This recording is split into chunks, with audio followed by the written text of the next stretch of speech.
പ്രമേയത്തെ ഞാൻ ശക്തിയായി എതിർക്കുകയാണ്. പ്രമേയ അവതാരകനും തുടർന്ന് പ്രതിപക്ഷത്തു നിന്ന് സംസാരിച്ച അംഗങ്ങളും കേരള ജനതയുടെ സാമാന്യ ബോധത്തെയാണ് ചോദ്യം ചെയ്യുന്നത്. 3.25 കോടി മലയാളികളുടെ ആത്മാഭിമാനത്തെയാണ് ഇവർ വെല്ലുവിളിക്കുന്നത്. പ്രതിപക്ഷ നിരയുടെ അടിസ്ഥാനരഹിതമായ വാദഗതികളെ ഭരണപക്ഷത്തു നിന്നുള്ള അംഗങ്ങൾ അക്കമിട്ട് നിരത്തി ഖണ്ഡിക്കുകയില്ല. ഞാൻ ആ കാര്യങ്ങളൊന്നും ആവർത്തിക്കാൻ ഉദ്ദേശിക്കുന്നില്ല. ഈ പ്രമേയം അവതരിപ്പിക്കുന്നതിനും കഴിഞ്ഞ കുറച്ച് ദിവസങ്ങളായി അന്തരീക്ഷത്തിൽ ഉയരുന്ന കോലാഹലങ്ങൾക്കും അടിസ്ഥാനം സ്വർണ്ണക്കള്ളക്കടത്താണ്. ഏറ്റവും അവസാനം സംസാരിച്ച പ്രതിപക്ഷ ഉപനേതാവ് അദ്ദേഹം ഒരു കോടതിയിൽ കൊടുത്ത റിപ്പോർട്ടിൻ്റെ വാക്കുകൾ അതിൽ നിന്ന് അടർത്തിയെടുത്തൊരു പരാമർശം നടത്തി. സർ, ഈ കേസ് സംബന്ധിച്ച് ജൂൺ 30 തിരുവനന്തപുരം വിമാനത്താവളത്തിൽ എത്തിയ UAE കോൺസുലേറ്റിൻ്റെ ഡിപ്ലോമാറ്റിക് ബാഗ് സംശയത്തിൻ്റെ അടിസ്ഥാനത്തിൽ അനുമതി വാങ്ങി ജൂലൈ 5 അത് തുറക്കുന്നു. അപ്പോൾ കണ്ട 30 കിലോ സ്വർണം അനധികൃതമാണെന്ന് ബോധ്യപ്പെടുകയും കസ്റ്റംസ് കേസ് ചാർജ് ചെയ്യുകയും ചെയ്തു. കേസിൻ്റെ ഗൗരവാവസ്ഥ മനസ്സിലാക്കിയ മുഖ്യമന്ത്രി 8-ാം തീയതി ഇന്ത്യയുടെ പ്രധാനമന്ത്രിക്ക് കത്തയക്കുന്നു. ഏറ്റവും ഉചിതമായ ഈ കേസ് കൈകാര്യം ചെയ്യാൻ അധികാരാവകാശങ്ങളുള്ള ഏജൻസി ഏൽപ്പിക്കണമെന്ന്. തൊട്ടടുത്ത ദിവസം തന്നെ NIA-യും തുടർന്ന് എൻഫോഴ്സ്മെൻറ്റ് ഡയറക്ടറേറ്റും കേസിൻ്റെ അന്വേഷണ ചുമതല ഏൽക്കുന്നു. ആ കസ്റ്റംസ്, NIA, എൻഫോഴ്സ്മെൻറ്റ് ഡയറക്ടറേറ്റ് ഈ 3 ഏജൻസികളും കേസ് രജിസ്റ്റർ ചെയ്യുന്നു, അന്വേഷണം ആരംഭിക്കുന്നു. സർ, ഇതിനോടകം 20 പേരാണ് പ്രതിപ്പട്ടികയിൽ ഉൾപ്പെട്ടിരുന്നത്. അതിൽ 16 പേരെ അറസ്റ്റ് ചെയ്തിട്ടുണ്ട്. പ്രതിപക്ഷ നേതാവ് അടുത്ത് സംസാരിക്കാനിരിക്കുകയാണ്. ആ 16 പേരുടെ രാഷ്ട്രീയ ബന്ധത്തെക്കുറിച്ച് ഒരു വാക്കുരിയാടാൻ നിങ്ങൾ ഇത്രയും സംസാരിച്ചവരിൽ ഒരാൾക്കെങ്കിലും നാവ് പൊന്തിയോ? എന്തേ പൊന്താത്തത്? ആ 20 പേരുടെയും ലിസ്റ്റ് ഞാൻ വായിക്കാം. ആദ്യത്തെ 4 കഴിഞ്ഞാൽ റമീസ്, ജലാൽ, മുഹമ്മദ് ഷാഫി, സെയ്ദ് അലവി, അബ്ദു, റബിൻസ്, മുഹമ്മദ് അലി, ഷറഫുദ്ദീൻ, മുഹമ്മദ് ഷഫീഖ്, സിദ്ദിഖ്, മുഹമ്മദ് അൻവർ, അംസത്ത്, ഷംജു, അംജദ് അലി, അഹമ്മദ് കുട്ടി. കുറെ എണ്ണം ഇറങ്ങിപ്പോയല്ലോ. ഇപ്പൊ ഇരിക്കില്ല. ഇരിക്കാൻ കഴിയാത്തതിന് വണ്ണം ഈ വേരുകളെല്ലാം നീണ്ടുപോകുന്നത് അവിടേക്കാണ്. ഇന്ത്യൻ യൂണിയൻ മുസ്ലിം ലീഗ് എന്ന് പറയുന്ന ഒരു രാഷ്ട്രീയ പാർട്ടിയുടെ നിലനിൽപ്പാണ് ഈ സ്വർണ്ണ കള്ളക്കടത്തുമായി ബന്ധപ്പെട്ട കാര്യങ്ങളുടെ സത്യാവസ്ഥ പുറത്തു വന്നാൽ അവസാനിക്കുന്നതെന്ന് ഓർമ്മിക്കണം. ചോദിക്കാൻ പോലും ഒരാളില്ലാതെ ഇറങ്ങിപ്പോയില്ലേ? പ്രസംഗം കേൾക്കാതെ ഇരുന്നോ പറയാൻ ഞാൻ ബാക്കിയും കൂടി പറയാം. സർ, കേൾക്കണം. ആത്മഹത്യാശ്രമം നടത്തിയ ഗൺമാൻ ഒഴികെ ബാക്കി മുഴുവൻ ആളുകളുടെയും രാഷ്ട്രീയ ബന്ധം നിങ്ങൾ എടുക്ക്. ഒരു കോൺഗ്രസ്, ഒരു BJP ഉൾപ്പെടെ എല്ലാം ലീഗിന്റെയും കോൺഗ്രസിന്റെയും BJPയുടെയും ആളുകളാണ്. ഇവർക്ക് പുറമെ 5 പേരെ ചോദ്യം ചെയ്തിട്ടുണ്ട്. IT സെക്രട്ടറി ഉണ്ട്, ആക്സിസ് ബാങ്ക് മാനേജർ ഉണ്ട്, ചാർട്ടേഡ് അക്കൗണ്ടന്റ് ഉണ്ട്, യൂണിടെക് ഉടമ സന്തോഷ് ഈപ്പനുണ്ട്. ഇവരാരും പ്രതിപ്പട്ടികയിലില്ല. ഇപ്പോൾ പ്രതിപ്പട്ടികയിലില്ല. ഇങ്ങനെ 16-ഉം 4-ഉം 20 ചോദ്യം ചെയ്തു. ഈ 20 പേരെ ചോദ്യം ചെയ്തതിന്റെ റിപ്പോർട്ട് അതതു സമയത്ത് കോടതിക്ക് കൈമാറിയിട്ടുണ്ട്. റിമാൻഡ് റിപ്പോർട്ടായിട്ട് കൊടുത്തിട്ടുണ്ട്. റിമാൻഡ് എക്സ്റ്റൻഷൻ റിപ്പോർട്ടായിട്ട് കൊടുത്തിട്ടുണ്ട്. എനിക്ക് മുമ്പ് സംസാരിച്ചത് ഡോക്ടറാണ്. പക്ഷെ വക്കീലന്മാർ ഒരുപാട് ആളുകൾ അവിടെ ഇരിപ്പുണ്ടല്ലോ. ആ വക്കീലന്മാരായ ആളുകൾ നിയമസഭാ സാമാജികരല്ലേ? നമ്മളല്ലേ നിയമം നിർമ്മിക്കുന്നത്? ബഹുമാന്യായ പ്രമേയ അവതാരകൻ നന്നായി കാര്യങ്ങൾ മനസ്സിലാക്കുന്ന ആളാണല്ലോ. ഞാൻ അദ്ദേഹത്തോട് ചോദിക്കുന്നു, ഈ 20 പേരെ ചോദ്യം ചെയ്ത് ദിവസങ്ങൾ മുഴുവൻ പൂർണ്ണ ദിവസമായി ചോദ്യം ചെയ്തു. കഴിഞ്ഞ 50 ദിവസം 48 റിമാൻഡ് റിപ്പോർട്ടുകൾ, റിമാൻഡ് എക്സ്റ്റൻഷൻ റിപ്പോർട്ടുകൾ കോടതിക്ക് മുൻപാകെ ഈ 3 അന്വേഷണ ഏജൻസി കൊടുത്തു.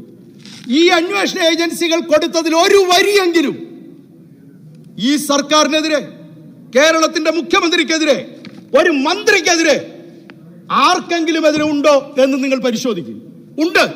ഉള്ള കാര്യമാണ് ഞാനിപ്പോ പറയാൻ പോകുന്നത്. പക്ഷെ അതിനു മുമ്പ് നിങ്ങളൊരു കാര്യം മനസ്സിലാക്കണം. ഇത്തരം റിമാൻഡ് റിപ്പോർട്ടുകളിൽ സവിശേഷമായ ചില കാര്യങ്ങളുണ്ട്.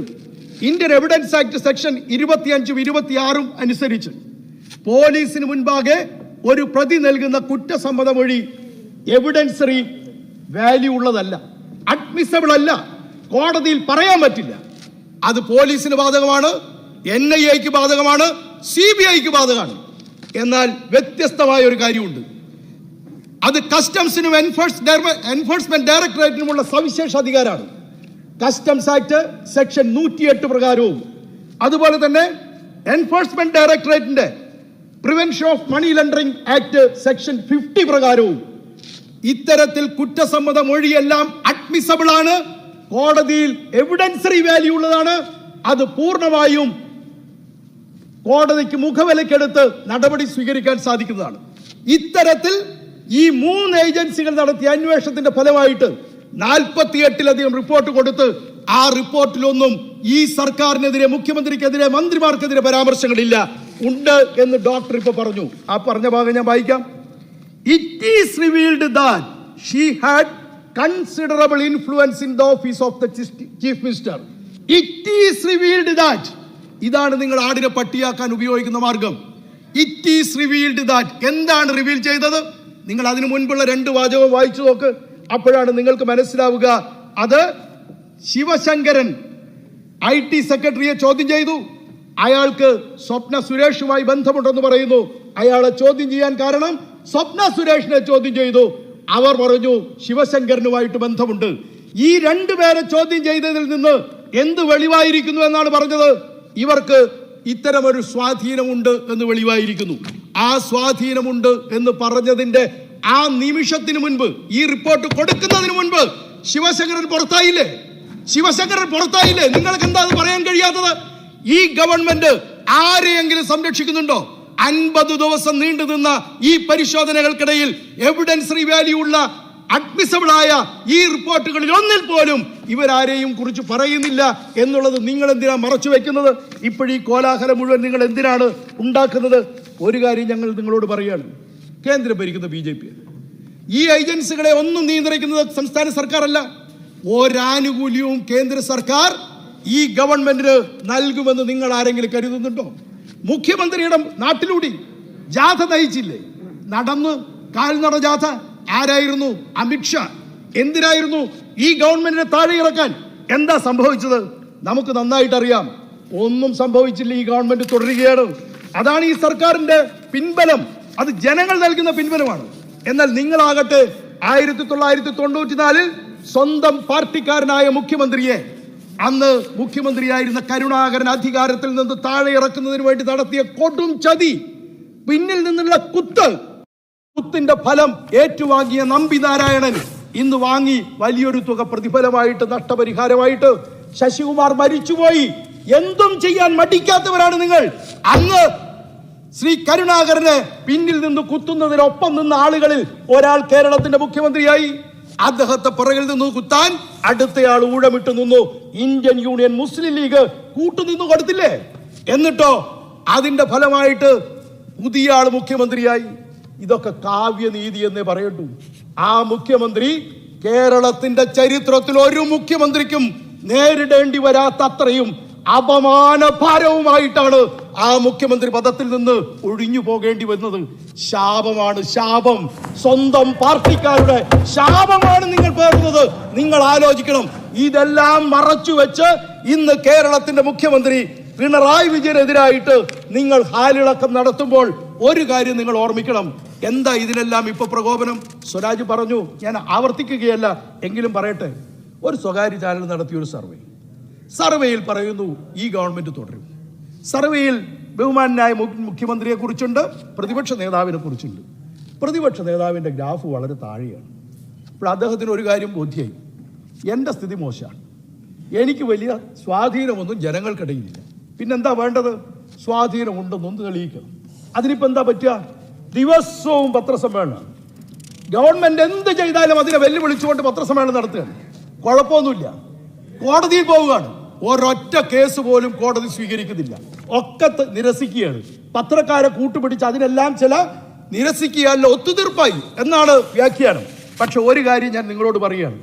ഇതുപോലെ ഒരു അവിശ്വാസ പ്രമേയം അവതരിപ്പിച്ചുകൊണ്ട് പ്രതിപക്ഷ നേതാവ് ആഗ്രഹിക്കുന്നത് മുൻ മുഖ്യമന്ത്രിയെ കുറിച്ച് ഈ കേരളം ഒരിക്കൽ കൂടി ചർച്ച ചെയ്യണമെന്നാണെങ്കിൽ തീർച്ചയായും ആ അവസരം ഒരുക്കിയ നിങ്ങളോട് ഞങ്ങൾ കടപ്പെട്ടിരിക്കുന്നു എന്ന് ഞാൻ ഈ അവസരത്തിൽ പറയാൻ ഉദ്ദേശിക്കുന്നുള്ളൂ. ഇവിടെ ഞാൻ ഒരു കാര്യം വായിക്കുകയാണ്. The above incidents have raised serious questions on the functioning of the Chief Minister's office, which the Chief Minister is answerable to the state. Prima facie evidence of the presence of unscrupulous elements among the personal staff in the Chief Minister's office and the associated criminal activities in these cases call for the thorough and independent investigation into the crime and the associated activities involving the Chief Minister's office. ഇതാരോട് പറഞ്ഞതാണെന്ന് നിങ്ങൾക്ക് മറന്നു പോകുമോ? ഈ കേരളത്തിലെ ഹൈക്കോടതി ഒരു കേസിൽ വിധി പ്രസ്താവിച്ചുകൊണ്ട് അതിന്റെ 130ാമത്തെ പേജിൽ എഴുതി ചേർത്തത് മുൻ ഗവൺമെന്റ് UDF ഗവൺമെന്റ് അന്നത്തെ മുഖ്യമന്ത്രി അദ്ദേഹത്തിന്റെ ഓഫീസിനെ കുറിച്ചാണ്. ഇത് കഴിഞ്ഞ 2015 ജൂലൈ മാസം 13 ഈ കേരള നിയമസഭയ്ക്കകത്ത് പ്രതിപക്ഷ നേതാവായി ഇന്നിരിക്കുന്ന ബഹുമാന്യനായ അന്നത്തെ ആഭ്യന്തര വകുപ്പ് മന്ത്രി നൽകിയ ഒരു ചോദ്യത്തിന്റെ മറുപടി, ബഹുമാന്യനായ ശ്രീ കോടിയേരി ബാലകൃഷ്ണൻ നൽകിയ ഒരു ചോദ്യത്തിന്റെ മറുപടിയായി പറഞ്ഞ കാര്യമാണ്. ഇതൊക്കെ ഇപ്പോ ഒരിക്കൽ കൂടി ഞങ്ങൾ ചർച്ച ചെയ്യണമെന്നല്ല ആവശ്യം.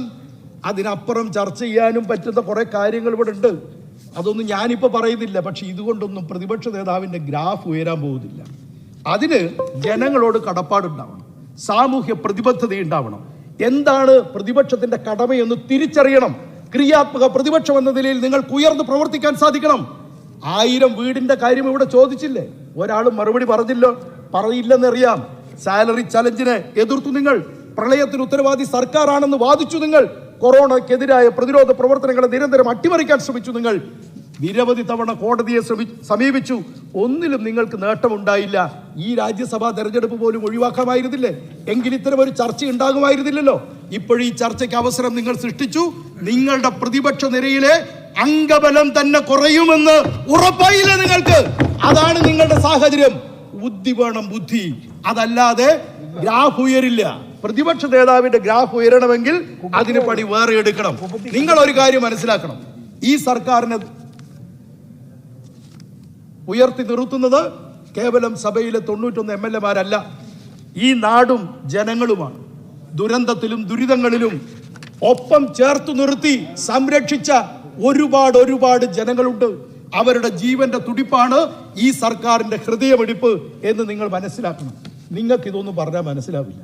കാരണം പത്രങ്ങൾ ഊതിപ്പെരുപ്പിച്ചുണ്ടാക്കിയ വ്യക്തിത്വത്തിന്റെ ഭാഗമായിട്ട് നിങ്ങൾ അധികാര കസേരയിലേറിയവരാണ്. ആ അളവുകോല് വെച്ച് ഇന്നത്തെ കേരളത്തിന്റെ മുഖ്യമന്ത്രി പിണറായി വിജയനെ നിങ്ങൾ അളക്കരുത്.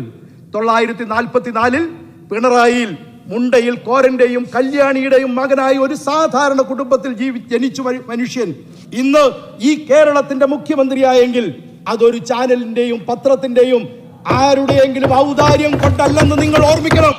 അതിന് പെരുപ്പിച്ച ഒരു വ്യക്തിത്വത്തിന്റെ ഉടമയുമല്ല പിണറായി വിജയൻ.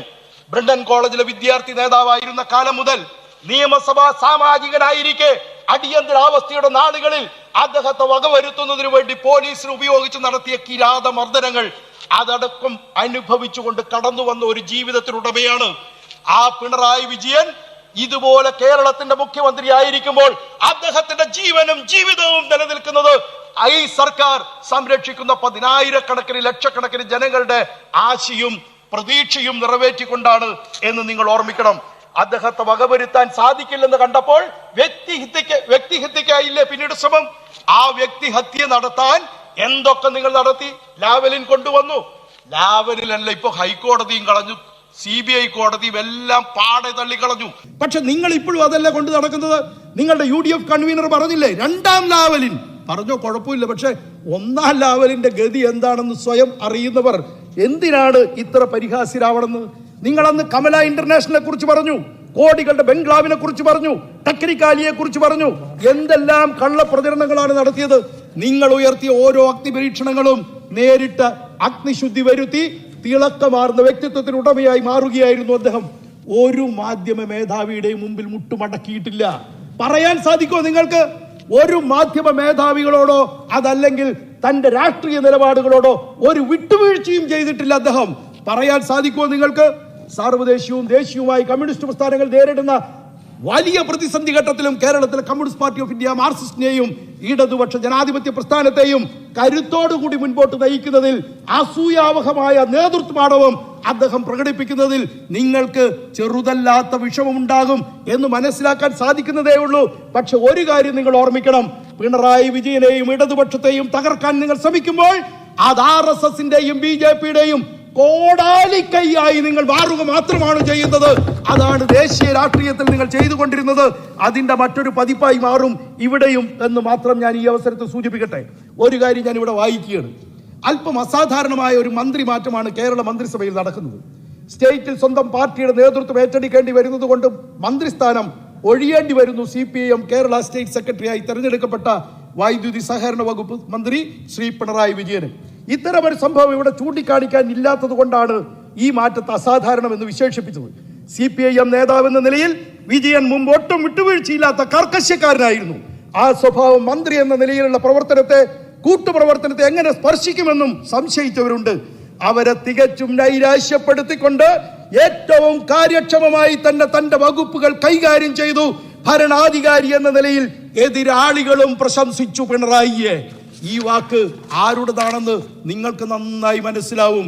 കേരളത്തിൽ ഏറ്റവും പ്രചാരമുള്ള ഒരു പത്രം ബഹുമാന്യനായ കേരളത്തിന്റെ ഇന്നത്തെ മുഖ്യമന്ത്രി മുൻ ഇടതുപക്ഷ ജനാധിപത്യ മുന്നണി ഗവൺമെന്റിലെ വൈദ്യുതി വകുപ്പ് കൈകാര്യം ചെയ്ത ചുമതലയിൽ നിന്ന് ഒഴിഞ്ഞ് പാർട്ടി സെക്രട്ടറിയായി മാറുമ്പോൾ എഴുതിയ എഡിറ്റോറിയലാണ്.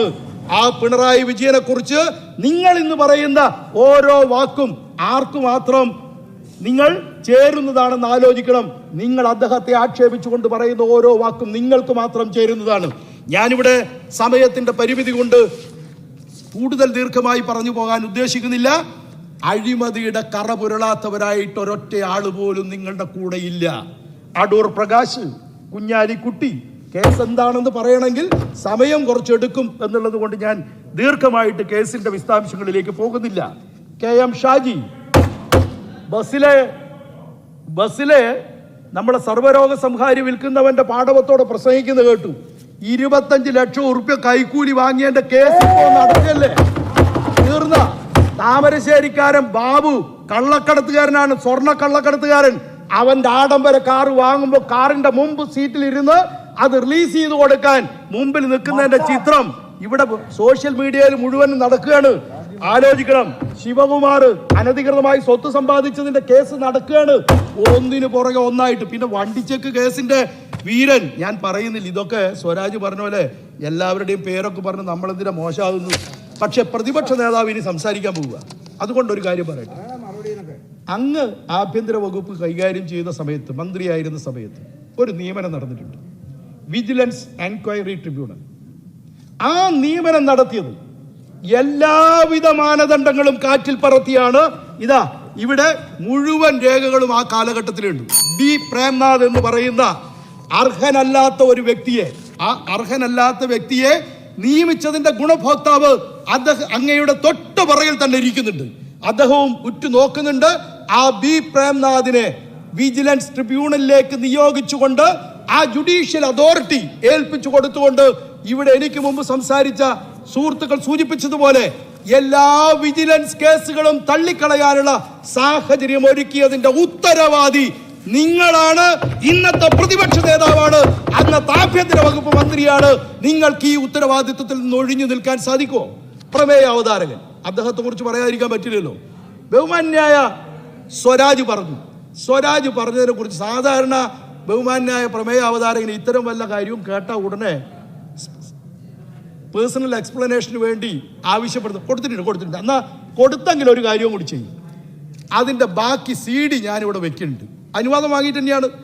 എന്താണോ സ്വരാജ് പറഞ്ഞത്, ബർമിഹാമിൽ പോയി $500 വീതം പുനർജനി പറവൂരിന് വേണ്ടി വാങ്ങുന്നതിന് നടത്തിയ അഭ്യർത്ഥനയുടെ CD ആണ് ഇവിടെ വെക്കാൻ പോകുന്നത്. ഇത് ഫെറയുടെയും ഫെമയുടെയും അനുമതി വാങ്ങിയാണോ ചെയ്തത്? പറയണം. ഒരൊറ്റ ടേമിൽ 81 തവണ വിദേശയാത്ര നടത്തിയത് എന്തിനായിരുന്നു എന്ന് നാട്ടുകാർ അറിയണ്ടേ? തീർച്ചയായിട്ടും അറിയണം. ഇങ്ങനെ ഒന്നിനു പുറകെ ഒന്നൊന്നായി 100 കാര്യങ്ങൾ. ഇവിടെ നിങ്ങൾ ഒരു കാര്യം പറഞ്ഞു, വടക്കാഞ്ചേരിയിൽ ഫ്ലാറ്റ് സമുച്ചയത്തെ കുറിച്ച്. ബഹുമാനായ പ്രമേയ അവതാരകനോട് പറയട്ടെ, 82,400 സ്ക്വയർ ഫീറ്റ് ആണ് ആ ഫ്ലാറ്റ്. 5,260 സ്ക്വയർ ഫീറ്റ് ആണ് ഹോസ്പിറ്റൽ. രണ്ടും ചേർന്നാൽ 87,660 square feet. 87,660 square feet multi storage building പണിയാൻ എത്ര രൂപ വേണം? 2,000 രൂപ വെച്ച് പെർ സ്ക്വയർ ഫീറ്റ് നിങ്ങൾ കൂട്ടുക. അത് നടക്കില്ലല്ലോ. 2,500 റുപ്യെങ്കിലും ഇല്ലെങ്കിൽ തീരൂല്ലല്ലോ. ഈ 2,000 വെച്ച് കൂട്ടിയാലും 2,500 വെച്ച് കൂട്ടിയാലും ആ തുക അവിടെ ചെലവഴിക്കപ്പെടണം. ഇനി രണ്ടാമത്തെ കാര്യം, റെഡ് ക്രസന്റിനെ കുറിച്ച് ഇവിടെ പ്രസംഗിച്ചപ്പോൾ പറഞ്ഞല്ലോ മഹത്വം, ആഫ്രിക്കയിൽ കാശ് കൊടുക്കുന്നതിനെ പറ്റി ഞങ്ങൾ അംഗീകരിച്ചു. റെഡ് ക്രസന്റ് നൽകുന്ന സംഭാവന എങ്ങനെ നൽകണമെന്ന് അവരാണ് തീരുമാനിക്കുന്നത്. നമ്മൾ MOU ഉണ്ടാക്കിയിട്ടുണ്ട്, ഒരു വയലേഷനും ഇല്ല. ആ MOU പ്രകാരം പ്രോപ്പറായിട്ടാണ് റെഡ് ക്രസന്റ് കോൺസുലേറ്റ് വഴി അത് എക്സിക്യൂട്ട് ചെയ്യുന്നതിന് നേതൃത്വം കൊടുത്തത്. നമുക്കതിൽ റോളുള്ളത് എന്താ? ഇതുപോലെയാണോ കെട്ടിടം വേണ്ടത്? അത് ഇങ്ങനെ തന്നെയാണോ പണിയേണ്ടത്? അത് ഏത് കാലയളവിനകം പണിതു തീർക്കും? ഈ കാര്യമെല്ലാം ഗവൺമെന്റ് നിർബന്ധപൂർവ്വം നടപ്പാക്കുമെന്ന് ഉറപ്പാക്കിയിട്ടുണ്ട്. അതല്ലാതെ ദാനം കിട്ടിയ പശുവിന്റെ വായിലെ പല്ലെണ്ണി നോക്കിയിട്ട് വേണം അത് സ്വീകരിക്കാൻ എന്ന് പറയുന്ന ഈ ന്യായം പറയുന്ന നിങ്ങൾ ഒരു ഉറുപ്പിക ഈ നാടിന് വേണ്ടി സമ്പാദിച്ചു തരാൻ കൂട്ടുനിന്നോ? ഇല്ലല്ലോ. അപ്പൊ നിങ്ങളെ സംബന്ധിച്ച് എന്താ ബാധകമാവുന്നത്? ഈ നാടും ജനങ്ങളും അനുഭവിക്കുന്ന ദുരിതക്കയത്തിൽ നിന്ന് അവരെ കരകയറ്റാനല്ല ഇടതുപക്ഷ ജനാധിപത്യ മുന്നണി സർക്കാർ 50,000 കോടി രൂപയുടെ വികസന പ്രവർത്തനം കഴിഞ്ഞ 4 വർഷം കൊണ്ട് നടപ്പാക്കിയപ്പോൾ ഭവന നിർമ്മാണ രംഗത്ത്, വിദ്യാഭ്യാസ രംഗത്ത്, ആരോഗ്യ രംഗത്ത്, പട്ടികജാതി പട്ടികവർഗ വിഭാഗത്തിൽ നിങ്ങൾ ആലോചിക്കണം. സാംസ്കാരിക മേഖലയിൽ 14 ജില്ലയിലും നമ്മുടെ സാംസ്കാരിക നായകന്മാർക്ക് സമുച്ചയങ്ങൾ തീർത്തുകൊണ്ട് പട്ടികജാതി പട്ടികവർഗ വിഭാഗം വിദ്യാർത്ഥികൾക്ക് നിങ്ങൾ ആലോചിക്കണം. ഇന്ത്യക്ക് വെളിയിൽ ലോകത്തെ വിവിധ രാജ്യങ്ങളിൽ 300-ലധികം കുട്ടികൾ പോയി പഠിച്ചു. പട്ടികജാതി പട്ടികവർഗ വിഭാഗം കുട്ടികൾ 12,500ഓളം കുട്ടികൾക്ക് വീടിനോടൊപ്പം പഠനമുറി തീർത്തു കൊടുത്തു. 4 മിഷനുകളിലൂടെ ഈ നാടിന്റെ ജനങ്ങളുടെ ദുരിതങ്ങളെല്ലാം ഏറ്റുവാങ്ങി അത് സർക്കാരിന്റെ ഉത്തരവാദിത്തമാണെന്ന് നിശ്ചയിച്ചുകൊണ്ട് അത് ഏറ്റെടുത്ത് നിർവഹിക്കാൻ തയ്യാറായ സർക്കാരാണ് പിണറായി വിജയൻ സർക്കാർ. അത് നിങ്ങൾ ഓർമ്മിക്കണം. ആ സർക്കാരിനെതിരായിട്ട് നിങ്ങൾ ഉയർത്തുന്ന ഓരോ വാദമതികളും ഒളിച്ചടിക്കാൻ ഞങ്ങളല്ല, ഈ നാടും ജനങ്ങളും അവരുടെ അനുഭവത്തിന്റെ അടിസ്ഥാനത്തിൽ നിങ്ങളോട് ചോദിക്കും. ആ ചോദ്യത്തിന് മുൻപിൽ മറുപടി പറയാൻ നിങ്ങൾക്കെന്നല്ല ഒരു കുബുദ്ധികൾക്കും സാധ്യമാവില്ല. പറയണം പ്രതിപക്ഷ നേതാവ്, പറയണം ഒപ്പം നിൽക്കുന്ന ഇന്ത്യൻ യൂണിയൻ മുസ്ലിം ലീഗിന്റെ ആളുകൾ. ഈ സ്വർണ്ണ കള്ളക്കടത്ത് ഇന്നും നടന്നു, ഇന്നലെയും നടന്നു, എന്നും നടക്കുന്നു. ഏറ്റവും വലിയ ഗുണഭോക്താക്കളാണ് നിങ്ങൾ. ആ നിങ്ങളുടെ ആവശ്യം രാജ്യദ്രോഹ കുറ്റം, ഈ സ്വർണ്ണ കള്ളക്കടത്ത് യഥാർത്ഥ കുറ്റവാളികൾ പിടിക്കപ്പെടാതെ ഇവിടെ പ്രമേയ അവതാരകൻ പറഞ്ഞതുപോലെ ഇതിന് പുറകിലുള്ള മാഫിയ, ആ മാഫിയ ബന്ധത്തിലേക്ക് കാര്യങ്ങൾ അന്വേഷണം എത്താതിരിക്കുന്നതിന് വേണ്ടി സർക്കാരിനെ പ്രതിക്കൂട്ടിൽ കയറ്റാൻ നിങ്ങൾ ശ്രമിക്കുന്നു. എങ്കിൽ പ്രതിക്കൂട്ടിൽ കയറേണ്ടത് ഇതാ വിമാനത്താവളവും കൂടി വിറ്റു തുലയ്ക്കുന്ന കേന്ദ്ര സർക്കാരാണ്. കസ്റ്റംസിനെ നിഷ്പ്രഭമാക്കി, നിഷ്പ്രഭമാക്കി, എല്ലാ അന്വേഷണ ഏജൻസികളെയും നിഷ്പ്രഭമാക്കി ഇപ്പോൾ വിമാനത്താവളവും വിറ്റു തുലയ്ക്കുമ്പോൾ എന്താവും ഈ നാടിന്റെ അവസ്ഥ എന്ന് നിങ്ങൾ പരിശോധിക്കുക. എന്നിട്ട് അതിന്റെ മുൻപിൽ ഇപ്പോൾ യോജിച്ച് അംഗീകരിച്ച പ്രമേയം ഭാവിയിൽ അതിനുവേണ്ടി ഒരുമിച്ച് പോരാടാൻ നിങ്ങൾ തയ്യാറാവുക. ഈ പ്രമേയം നിങ്ങൾ പിൻവലിക്കുക. ഒരൊറ്റക്കെട്ടായി റീബിൽഡ് കേരള എന്ന് പറഞ്ഞത് അക്ഷരാർത്ഥത്തിൽ ഈ കേരളത്തെ പുനർസൃഷ്ടിക്കുക തന്നെയായിരിക്കും. ആ പുനർസൃഷ്ടിക്ക് വേണ്ടി നമുക്ക് ഒരുമിച്ച് നിൽക്കാൻ സാധിക്കണം എന്നൊരിക്കൽ കൂടി പറഞ്ഞുകൊണ്ട് ശക്തിയുക്തം ഈ പ്രമേയത്തെ എതിർത്തുകൊണ്ട് ഞാൻ അവസാനിപ്പിക്കുന്നു. ഈ VD സതീശന്റെ ചട്ടം എന്താ, സജീന്ദ്രൻ എന്താ പറയുന്നുണ്ട്? അങ്ങേക്ക് 258 പ്രകാരം